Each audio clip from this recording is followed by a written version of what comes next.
Bonjour à tous, j'espère que vous allez bien et bienvenue dans un nouvel épisode. Nous sommes arrivés dans un nouveau pays, on a atterri à Rio hier soir, premier matin à Copacabana. On est over excited, je peux pas vous dire à quel point on est trop content. Rio c'est vraiment mythique, ça évoque plein de choses dans notre tête, on n'y a jamais été, c'est la première fois, on a tout à découvrir ici et c'est d'ailleurs le programme de ce premier épisode. Ce matin j'ai réservé vraiment le tour le plus touristique possible à Rio pour aller voir un peu tous les highlights et les main points, histoire de commencer à découvrir un petit peu. Rien de mieux que faire le tour de tous les lieux un peu célèbres pour notre first taste de Rio. C'est parti, venez avec nous.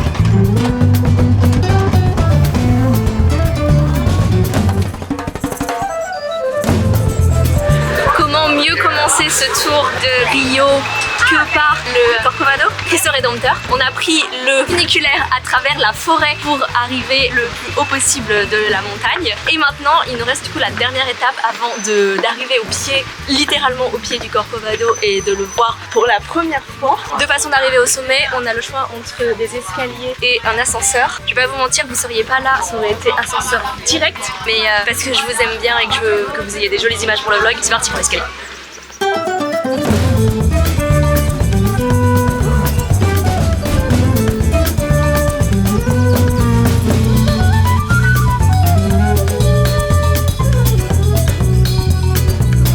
Avec un angle un peu original parce que c'est pas tous les jours que je prends ma caméra et que j'ai le Corcovado en feature dans mon vlog, donc j'en profite. Tant pis pour l'angle un peu awkward. Mon opinion, pas du tout relevant parce que j'ai pas la meilleure appréciation des volumes dans l'espace. Je trouve qu'il est plus grand que ce que j'imaginais. Tu te souviens la Statue de la Liberté, je disais qu'elle était plus petite que ce que j'imaginais. Ouais. Et j'ai l'impression que le Corcovado est plus grand que ce que j'imaginais. En gros, à Manhattan, les buildings ils sont tellement énormes, ça paraît gigantesque et à côté la statue elle paraît petite. En plus du coup elle est plus haut quoi. Alors que là c'est en haut d'une montagne et tout, c'est trop stylé. Ah bah attention, la Statue de la Liberté est très stylée, va pas vexer nos viewers américains s'il te plaît. Pardon. Non, elle est très stylée. En tout cas, je suis trop contente de l'avoir vue en vrai. Comment t'expliques que tes lacets sont toujours défaits, mon bébé? Je vais pas faire de nœuds. Tiens, regarde, ils sont très mignons, mais juste ils tiennent pas. Là, le karma voudrait que mon lacet se défasse. Oui, je vais le faire certainement dans le funiculaire. Et là, je vais mettre karma. Mais je saurais que c'est toi maintenant. C'est raté. T'auras pas la preuve. J'ai la preuve en vidéo. C'est magnifique. J'ai une collection de toutes les photos ultra clichés de nous. Et celle-là top 3 je pense. De retour dans le funiculaire, cette fois pour la descente. On est trop heureux, on a réussi à choper les meilleures places avec la petite vue panoramique. On descend, on profite de la vue et on se retrouve en bas.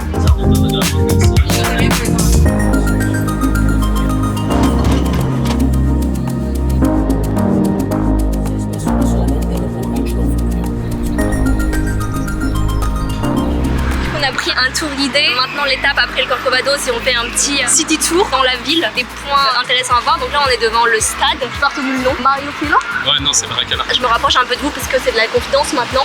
On a pris un tour avec d'autres personnes et je crois que c'est notre record du nombre de carènes au mètre carré. Parce qu'il y en a plusieurs en plus. Oh là là, des personnes âgées qui sont vraiment pleines de revendications.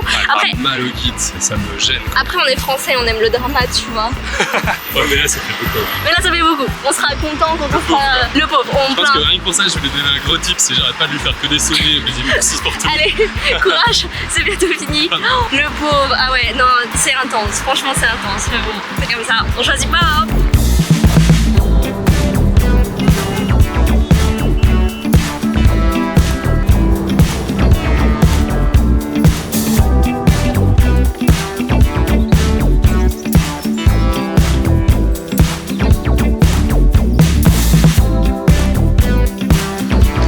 D'arriver du coup au deuxième stop qui est la cathédrale et forcément on a tous les deux grandi en France donc pour vous dire qu'on en a vu des cathédrales. J'ai même vécu en face d'une cathédrale pendant plusieurs années, très bruyant les cloches. Et bref, je pensais avoir une vague idée de ce qu'était le blueprint global d'une cathédrale. Ben alors là, ça ressemble à un temple maya avec des vitraux de tous les côtés. C'est assez spectaculaire et l'acoustique elle est assez incroyable. Est-ce que je vous refais un plan un peu bizarre que vous voyez? Je vous emmène, on va faire un rond-point cathédrale. Putain, qu'est-ce que je vais avoir l'air bête pour vous faire des trucs. C'est parti.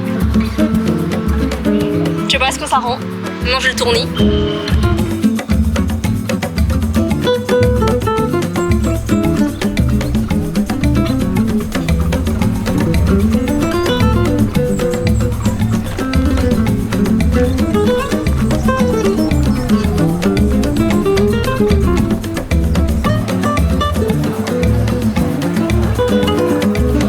Finalement j'avais prévu de vous parler avant de manger et j'avais trop faim donc j'ai mangé d'abord. Je vous ai pas parlé de l'escalier, c'était hyper bien, une énorme foule mais bon en même temps c'était attendu. C'est assez iconique, c'est genre hyper beau, toute la mosaïque et tout, très coloré, très sympa. Après du coup on a été au lunch, buffet à volonté. J'adore les buffets. Alors rien à voir avec le dernier buffet qu'on a fait qui était clairement un buffet 3 étoiles, mais le principe du buffet reste là, on a pu manger un peu de tout et j'adore. Et là on va se mettre en route pour la dernière étape avant la sieste, le café à Souka. Dernière étape et après on rentre dormir.